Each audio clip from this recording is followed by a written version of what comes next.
Bueno, hoy vamos a tener una clase práctica de lo que aprendimos a ver lo atropellado que fue. A ver, estamos en un manglar, bueno, estamos en una zona costera, ¿no es así? Aquí hay diferentes tipos de vegetación, pero además ha introducido coco como parte productiva. ¿Cuál es la primera formación vegetal que ustedes ven aquí, antes de llegar al manglar? El uberal. ¿Qué más? Además del uberal hay más cosas. La cultural que la tenemos. ¿Y qué más hay? Ajá. Si se fijan, cuando uno viene para acá, hay una vegetación sobre la duna, que no es el uberal. Esa vegetación, exacto, eso es de duna. Las principales especies que tenemos ahí, las estabilizadoras de la duna, Raquicalis americana, la suriana, la cédula que está introducida, hay hipomea, o sea, boniato costa y, no sé cómo dice usted, mate costa. Eh, el mate costa. Esas especies, a ver, esto es una combinación, esas especies se encuentran en una dinámica con el manglar también. Siempre está en una dinámica. Porque esa arena de formación, si no es de origen de biocalcarenita, se forma en los arrecifes, en las conchas que se para que se forme, tiene que estar el manglar funcionando y filtrando completamente. Por lo tanto, aquí hay una dinámica completa de ecosistema. Por eso es tan importante entender cómo funciona esa zona costera y el manglar. Incluso puede ser que a lo mejor no sé, algunos antepasados ustedes te han dicho, no, ahí en la parte de la playa lo que había era manglar primero y después hay playa. Esa dinámica no es que pasa algo malo o algo bueno, esa es la dinámica típica de la zona costera y los ciclones que van a estar modificando constantemente la dinámica. Y ahora de pronto aquí viene un ciclón y tapa un manglar y se muere un manglar rojo y va a crecer un manglar prieto y eso es parte de la dinámica, ¿ok? A ver, otra de las cosas que vimos ayer fueron las especies, ¿no es así? ¿Cuántas especies tenemos en Cuba mangle? 4. ¿Y esto que tenemos que tratar entonces qué cosa es? ¿Y ese lecho es mangle o no es mangle? Es vegetación asociada. Asociada. Pero en la tabla que yo les di internacional, ese lecho de cosa era un mangle. O sea, para diferenciar, arbóreamente hablando, tenemos 3 especies y una periferal, ¿no es así? Okay. Pero tenemos muchas otras asociadas al manglar que no las conocemos por manglar. Y realmente, cuando estás en el ecosistema, eres parte del ecosistema de manglar. ¿Qué pasa? Que estos árboles tienen estructura, que lo vimos ayer, para poder resistir la salinidad, ¿no es así? A ver, esta especie que tenemos aquí, la más pegada, ¿cuál es? El patabán. Cojan una rama. Cojan toda una rama. Por eso hay que tocarlo, hay que sentirlo. Cojan una rama. El patabán. La uncularia racemosa. Mangle blanco. Fíjense el color del peciolo del patabán. ¿De qué color es? Sí, rojo. Rojizo, ¿verdad? Pasen el dedo entre la hoja del peciolo. ¿Qué sienten? Ven esto aquí. Miren para acá. Miren eso. Ven para acá. Ven acá, botánica. Esto es más que laboratorio. Ven esos huequitos aquí. Aquí. Aquí. Búscalo ahí, indio. Búscalo ahí. Glándula excretora. Por ahí, ese es el mecanismo de excretar la sal. ¿Ok? Ahora, estas especies para poder sobrevivir la salinidad tienen que buscar la forma de hacer fotosíntesis y por lo tanto perder las menos hojas. Aquí hay un equilibrio. Cuando haces más energía en excretar sal, pierdes energía en mecanismo de defensa. ¿Y qué hacen los herbívoros? Se la comen. Cuando tú te encuentras poblaciones de patabán que están muy comidas, entonces hay algo, está pasando algo que hay un desequilibrio. Siempre hay herbivoría, pero cuando tú ves que se están comiendo el bosque completo, algo está pasando y son indicadores que tenemos que tener en cuenta cuando hacemos conservación. Tú reportas, oye, mira, del lote que hay, más de la mitad están comidos. O sea, allá, ya eso es un indicador, ¿ok? Es el nutriente, ¿eh? No, es que puede haber No, a ver, siempre, macho, a ver, si chupa agua, si chupa agua de mar te quedas con algo de sal. Lo que pasa es el equilibrio es botar y excretar la sal. Eso cuesta energía. A ver, yo siempre le pongo el ejemplo a mis alumnos. ¿Cuánto cuesta una planta desalinizadora? Esto es lo mismo, pero sin un dinero. ¿Se dan cuenta? Usa la misma función. Estas son plantas que absorben el agua, excretan la sal y son mecanismos de filtración. Es así como funciona. Cuando tú haces un costo, ¿cuánto cuesta botar la sal? ¿Cuánto le cuesta a una planta botar la sal? Eso es la parte de la fisiología. Bueno, ya vieron un primer mecanismo. Eso significa que estas especies son halófitas. ¿Se acuerdan lo que significa halófita? Especies que resisten en hábitat salino. Halo es sal, fita es vida. ¿Ok? Aquí no hay mucho lecho de manglar, pero bueno, una pregunta, ¿cómo le dicen al lecho de manglar aquí? Porque hay lugares en Cuba que le dicen alacrancillo o camarón. Aquí no hay un nombre, indio, tú que vienes de más atrás, aquí no hay un nombre para eso. Yo sé que no es tan frecuente aquí. Yo sé que no es frecuente, pero hay lugares en manglar que de pronto te encuentras bosque completo de eso.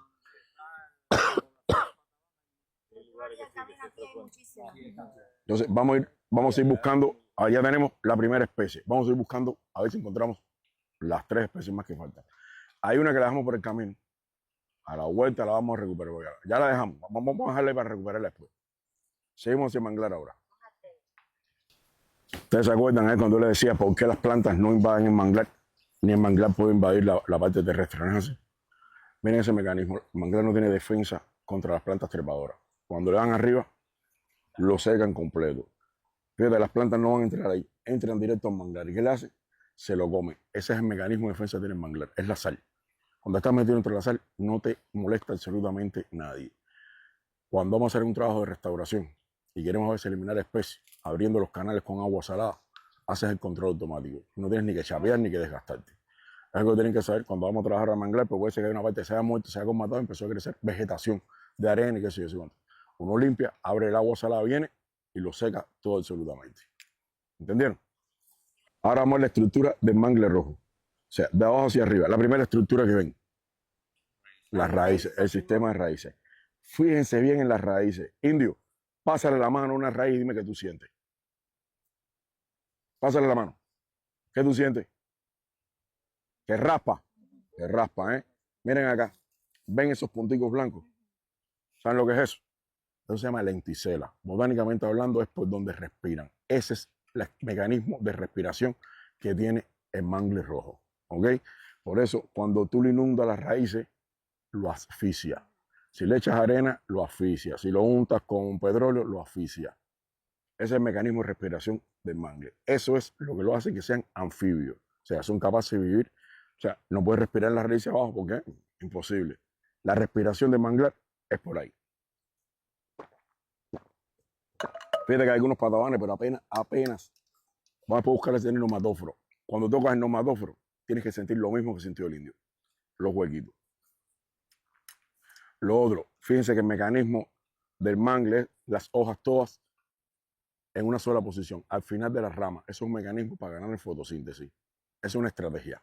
¿Ok? Y bueno, el indio, a ver, fenológicamente hablando, apenas vemos un par de botones. Mira ese indio, si es algo más.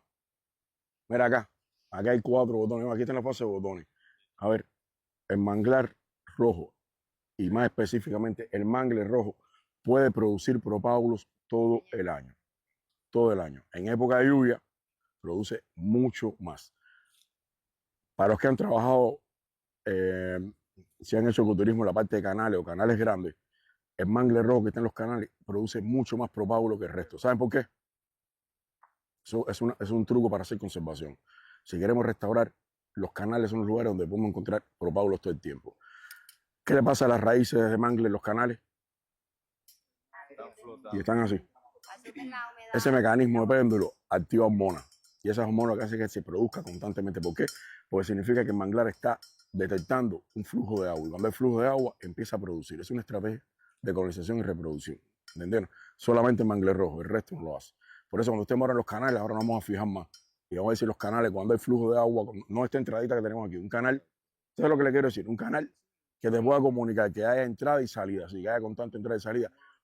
Exactamente. Ahora ustedes se van a fijar después en los estéreos, vamos a decir aquí cuántos propágulos tenemos. Y lo otro que le expliqué, cuando vean la combinación de patabán con mangle rojo, es que hay marea y es el efecto de la marea no es tan fuerte. Es más agua dulce que agua salada, pero inundado. ¿Ok? Inundado. Seguimos. Este es el propágulo de mangle rojo. ¿Ven? Normalmente cuando él cae, no cae con esto. Esto fue que se partió arriba. ¿Por qué? Porque el tipo lo que hace es se desprende, ¡paf! Y esto es lo que cae. Esto son las primeras hojas del mangle para establecerse. Tóquenlo todo. Y fíjense, si lo tocan bien, ¿qué sigue teniendo? Toquen. Siguen teniendo, ¿por qué? Porque ese embrión ya necesita respirar. ¿Ok? Ya eso es un niño criado. Para que lo vean así. Ya ese niño está criado. Ya ese lo podemos estar, ya ese, con este tamaño, ya podemos colectarlo. ¿Recuerdan lo que le dije a él que se ponía de color café oscuro? ¿Ok? Café oscuro, fíjense. Café oscuro empieza por aquí y por acá. significa que empieza ya a madurar el embrión. Ya en este estado, amor se muere un poquitico más en echar las raíces, pero ya nace. No, ya nace. Ya nace completamente. ¿No tienes otro? Ah, va. Aquí llueve mucho, ¿no es así? Por lo tanto, ellos se chupan de agua dulce al momento. Toquen todos la base de las raíces. Y ese está bien mítico indio, ¿no? Tiradito ahí, toquen las raíces. Él va inmediatamente, que detecta suelo, va a empezar a echar raíces. ¿Vieron? Eso crece en nada. Eso se prende y donde se prenda, se quedó. A menos que el cangrejo se lo coma. No, a ver, ahora vamos a hablar de ese fenómeno. ¿Ok? Vamos a hablar de ese fenómeno. Vamos a romper el propágulo, a ver, para que lo vean por dentro y entiendan cómo funciona. La parte más oscura, echa para acá. Miren, tóquenlo. Parece un almidón. Pueden meterle la lengua, que van a sentir como el tanino, les va a apretar un poquitico. ¿Ok? Ese tejido es un tejido de almacenamiento para la comida del embrión. ¿Por qué? Porque empezar a tener las hojas por aquí, que es la parte que va a hacer la fotosíntesis, no ve que es diferente. Todo esto es almacenamiento. Todo esto es el embrión ya listo para insertarse. Por lo tanto, cuando hablemos otra vez de manglar, no vamos a decir semilla. Es un propágulo o un embrión, como quieran. Ya esto no es semilla. Se dan cuenta que ya esto está nacido, ¿ok? Es verdad que a diferencia de las otras especies, el propágulo es mucho más, vamos a decir, fácil de manipular. O sea, de recolectar, etcétera, etcétera, etcétera, etcétera. Y si no es semilla, hay que tener en cuenta que una vez que los colectemos, es para sembrar al otro día. Esto no es para almacenarlo. Esto hay que colectarlo, ponerlos todos apretados en agua dulce. Y si es posible, en semisombra. No lo pongan al sol, necesita semisombra para que se empiece a activar. La vigoría del propágulo mangle es altísima. Altísima, altísima, porque esto no tiene mecanismo de defensa. Esto es muy tierno. Y los cangrejos, cualquier tipo de cangrejo, devora esto. Y si no es cangrejo, son las litorinas, los caracolitos. Lo dicen litorinas. Las rádoras se lo van comiendo. Otra cosa que puede, vamos a decir, afectar al propágulo son las polillas. Hay unas polillas del manglar que literalmente taladran completo esto. A ver, normalmente en una población grande eso no es problema. Si el manglar empieza a deteriorarse, entonces sí se convierte en un problema. Exactamente. ¿Ok? ¿Entendieron todo cómo funciona entonces el mangle? Teníamos ideas, pero El no. funcionamiento de las raíces sí, ya yo conocí. Bueno, perfecto. Hace muchos años había ahí toda la desembocadura del río. ¿Tú lo veías? No, lo reforestamos Perfecto. cuando la forestal. ¿Y cómo lo hacías, Indio? Explícame cómo lo hacías. Explícame cómo lo hacías. La metían en saco. Los propágulos. Comenzábamos a plantar. Recogíamos un día y al otro día plantábamos. Pero no lo ponía en agua. Lo metían en saco. Este propágulo en agua puede durar 24 días. Por lo tanto, se han visto artículos de corriente. Los propágulos de Cuba perfectamente llegan al Golfo de México y perfectamente llegan a Estados Unidos. Y no los devuelven. Vamos, si están pensando, bebe, coño, los devolvieron. No. Llegan y se establecen. O sea, tienen esa capacidad de colonizar. Fue la que hizo que vinieran del Indo-Pacífico hasta el Atlántico, porque hay que navegar. Y ese mecanismo es por las propiedades que tiene esto. ¿Ok? Servicio que le estamos prestando. Más o menos, vamos a verlo así. A ver, en el mundo de la forestal, como dice el indio, la especie que más se sembraba era esta. El resto. Algunos lugares tienen experiencia con la llana, pero por estaca. El estaca, y dale. Siempre se consideró esta especie, no que fuera más importante, pero era más fácil de manejar a hablar del propágulo. Recoger propágulo mangle prieto cuesta trabajo. Y el de patabán cuesta más todavía. Le daban desde la forestal. Claro. La especie era superior al de las otras. Porque la están aprovechando desde que ya hecha sus primeras raíces. Ellos empiezan a usar las cortezas para los taninos. Y el otro tiene que esperar mucho tiempo para obtener madera de él. No, apenas. Y entonces, por eso también le daban prioridad. No era por otra cosa, era porque le veían el beneficio. Y el manglar rojo tiene la capacidad, se puede establecer en cualquier sustrato. En cualquiera. Le cuesta más trabajo crecer, pero se puede establecer en cualquier sustrato. Eso te dice que tiene una resiliencia muy alta a la hora de establecerse como especie forestal. Esto se demora los primeros 4 años en crecer. Tú no lo ves. Tú dices, coño, perdí la siembra. Coño, esto no crece. Esto que ven aquí, esto es del año pasado. Y esos que ven así un poquitico más grandes, son de hace 3 años. El manglar tú lo ves que hace ¡paf! A los 4 o 5 años que coge 1,5 metros, que se, pero el manglar se demora en crecer. Se lo digo porque a veces tú puedes decir, Pepe, coño, sembramos en el 2025. Oye, no vemos nada y no crece. No. Un establecimiento de esto te metes 10 años. Si no, pregunta a los forestales. Entonces, es verdad, esto casi es un 100% de supervivencia. Así, ¿no? A los 3 meses, vamos que viene el 30% de bonificación. Pero se demora en crecer. Y si además lo siembra en lugares donde nunca había habido manglares, se demora mucho más todavía en crecer. ¿Entiendes? Y tiene que tener en cuenta, no sé si ustedes ven esto, ya esto tiene su tiempo ya. Este pedacito ya tiene su tiempo. Y si ven cómo crecen, apretadito, ¿verdad? Miren eso ahí, miren, ¿cuánto? Vengan para acá. Miren ahí, cuántos están creciendo ahí. Apretadito. Y sin embargo, cuando ven el apretadito, las hojas son más grandes, ¿lo ven? Son más grandes que el resto. ¿Por qué? Porque la competencia, lo que expliqué, la competencia es que el mejor resistente. Deben poner uno solo, pongan 3. Eso 100%. Eso 100%. Lo otro que vimos, la vigoría. Miren, cuando el mangrove empieza a crecer, toda la energía está en crecer, no en protegerse. Por lo tanto, el efecto de la vigoría, ¿ven? Es grande. Eso lo tienen que tener en cuenta cuando van a la siembra. No se murió, no es que se murió, es que eso es un proceso. Por lo tanto, ¿cuántos vamos a sembrar entonces cada vez que sembremos? 3. Cogieron, ¿verdad? ¿Esto qué cosa es? Porque siempre ve. Sí, pero ya estoy. Hay algunos fustales y más alejados están los iniciales, pero esto es fustal. Significa que este bosque es un bosque maduro. Es un bosque bastante maduro. Bastante maduro. A ver, podemos encontrar algunos individuos de un fuste un poquitico más gordo. Eso posiblemente han sido las primeras nodrizas que tenemos. Pero el resto de los cortes es bien parejo. ¿Lo ven? Bien parejo. Miren el dosel. ¿Hay emergente? No hay emergente. Este dosel está preparadito para un ciclón. Y estructuralmente está bien fijado el suelo. ¿Ok? Ahora, ¿cómo se le mide el diámetro a la altura del pecho en el manglar, que no es diámetro a la altura del pecho? Es el DPA. ¿Cómo se le mide? 30 centímetros por encima de la raíz. De la última raíz. ¿Quiénes han medido aquí diámetro?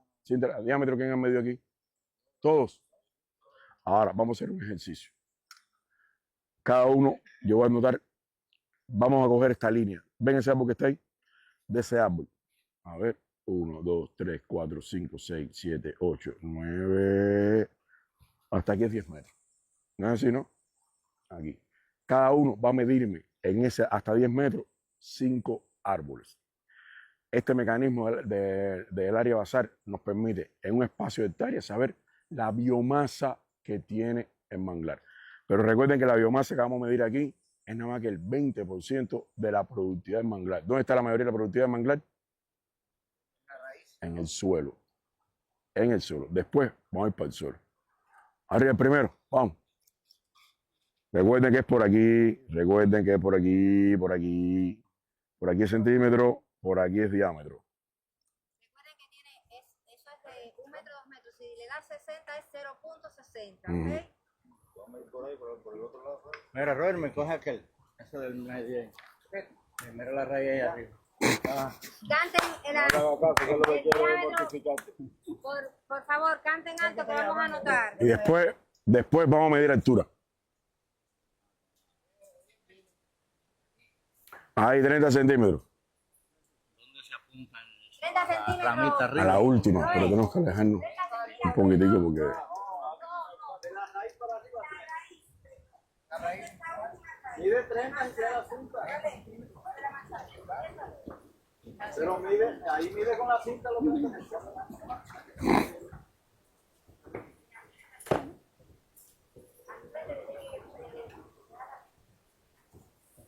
Mira, tú ves que eso tiene un gavilán. El gavilán engancha en el tronco y aprietas. A ver, este método es parte de hacer parcelas de manglar.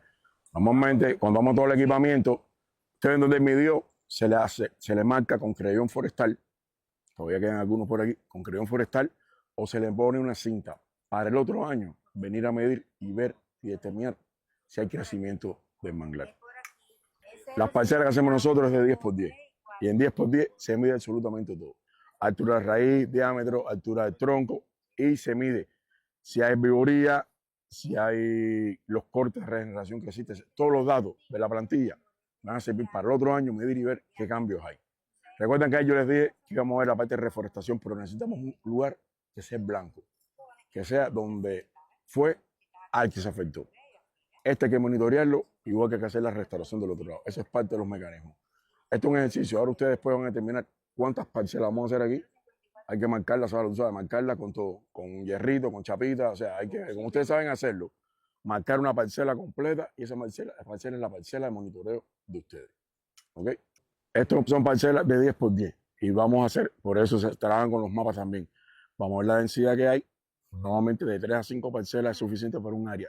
Si son homogéneas como esta, con 3 parcelas tenemos suficiente. Pero estas parcelas las vamos a hacer para saber qué vamos a hacer, qué va a pasar en las que vamos a montar en restauración. Se supone que esto es lo más parecido a ese lugar. Por eso que se mide esta parcela. Ahora aquí lo importante es, después del área basal, lo otro que importa es la altura. La altura del fuste completo. ¿Ok? Si fuera forestalmente, separáramos altura del fuste y altura del dosel. Pero aquí nos interesa completo el individuo. ¿Ok? Para medir altura hay varios métodos. Usamos un isómetro digital, usamos un isómetro sunto analógico, lo que tengamos en la mano. Muy buenos forestales tienen un ojo bien graduado, que solamente de ver una altura, al momento lo tienen. ¿Qué ventaja tenemos aquí? Aquí todos los árboles tienen casi la misma altura, ¿ok? Aquí le hacemos unas estimaciones 2 o 3 y sabemos que la altura aquí está más o menos entre 9,6 y 10,2, ya por lo más o menos. Esa es la altura más o menos que tienen todos los individuos que hemos medido. Sí. ¿Y qué importancia? Bueno, el área basal nos da una idea de la altura, ¿qué importancia tipología. del manglar. Sí, si es medio, alto o bajo, eso nos da altura, es la tipología del manglar, exactamente. Para medir altura, los isómetros tenemos que estar a la misma altura que el manglar. Como estamos aquí en un camino, tenemos que buscar que estemos más o menos a la misma altura, porque él te hace siempre un cálculo más o menos, 1,60 y 1,70 la altura del ojo, él te lo pone en el sistema, y cuando utiliza analógico, eso tienes que incorporarlo en la fórmula. Este te lo hace automáticamente. Entonces, vamos a buscamos un área, para acá, que tenga más o menos la misma altura. Siempre hay que buscar, yo sé que es complicado en el manglar, siempre tenemos que buscar uno que se vea el fuste y la copa lo más abierto posible. Yo sé que es complicado, por eso es que para medir altura hay que estar dándole vuelta a la parcela y vuelta y vuelta y vuelta. A ver, mire, echen para acá. Aquí vamos a medir la altura de los individuos que están más pegados para acá. A mí me da 9,6 de altura. 7,4 son los más pequeños. Vamos a buscar de los altos. ¿Cuánto te da? 8.8. ¿Cuánto? 8.8. Perfecto. Está bajito.